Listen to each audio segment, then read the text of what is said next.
یہ وہ لوگ ہیں جو مشکلات میں صبر کرتے اور سچ بولتے اور عبادت میں لگے رہتے اور نیکی میں خرچ کرتے اور اوقات سحر میں گناہوں کی معافی مانگا کرتے ہیں۔ اللہ تو اس بات کی گواہی دیتا ہے کہ اس کے سوا کوئی معبود نہیں، اس حال میں کہ وہ انصاف کا حاکم ہے، اور فرشتے اور علم والے بھی گواہی دیتے ہیں کہ اس غالب حکمت والے کے سوا کوئی لائق عبادت نہیں۔ کیا تم یہ سمجھتے ہو کہ بے آزمائش بہشت میں جا داخل ہوگے؟ حالانکہ ابھی اللہ نے تم میں سے جہاد کرنے والوں کو تو اچھی طرح معلوم کیا ہی نہیں، اور یہ بھی مقصود ہے کہ وہ ثابت قدم رہنے والوں کو معلوم کرے،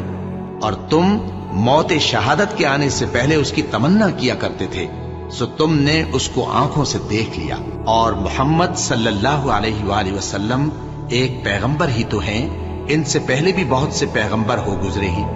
بھلا اگر یہ مر جائیں یا مارے جائیں تو تم